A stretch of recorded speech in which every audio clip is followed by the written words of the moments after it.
Okay. White resonant wind. Let's get into the affirmation for this. I channel in order to communicate. Inspiring breath. I seal the input of spirit with the resonant tone of attunement, and I am guided by the power of timelessness. And the first thing I'll bring up here, I channel in order to communicate.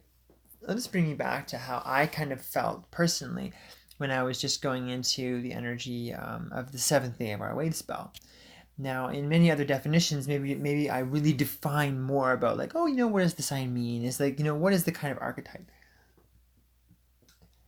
As we move away from the archetypes, we find something very specific that I really felt here in the white resonant wind, and it's I channel in order to communicate. So it's not a definition; it's an existential property.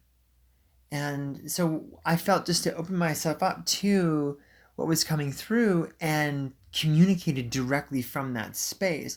So was I communicating about the wind or windy qualities? Not necessarily, but the energy of the wind in this way is supporting us to channel our communication. I channel in order to communicate. And so as we begin to read more into these signs and seals and glyphs and stuff like that, one aspect is like trying to really discover the definitive formulae of the archetype. And the other is to really witness the energy. And a lot of the times when we're witnessing the energy, it has nothing to do with the archetype. The archetype is an identification structure. It is a mind structure. But the energy itself is like a waveform. And that waveform shapes us. The only reason the archetype is relevant is to go like, oh, maybe if we're uncomfortable or maybe we need to like find out what's actually going on, we can refer to that.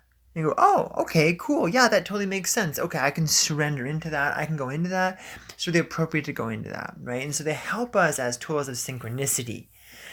So I channel in order to communicate. Opening ourselves up to that channel allows that communication. Inspiring breath. And one way that inspiring breath is like inspiring the communication, the speaking. What you're hearing me doing right now is the breath. It is inspiring the breath. I channel in order to communicate inspiring breath, as well as it inspires the nature of breath. I see the input of spirit with the resonant tone of attunement. And that to me is like as we attune the spirit of the thing, the very core of the matter, the energy, like as we're channeling, the energy of what that is comes up like an entity almost, like an intelligence that embodies the now. Very much like if you like the way I almost see it is like this kind of like glowing kind of like gust of wind and kind of like a little channel, which is like a river kind of like coming down from above like into a person's head or whatever, or in their spine or whatever. And so this is like the channeling, and there's a spirit in there, and then you're communicating that, right? So I seal the input of spirit with the resonant tone of attunement, and I'm guided by the power of timelessness.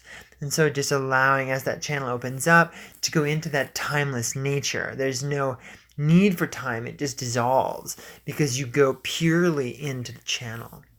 I channel in order to communicate inspiring breath. I seal the input of spirit with the resonant tone of attunement, and I'm guided by the power of timelessness.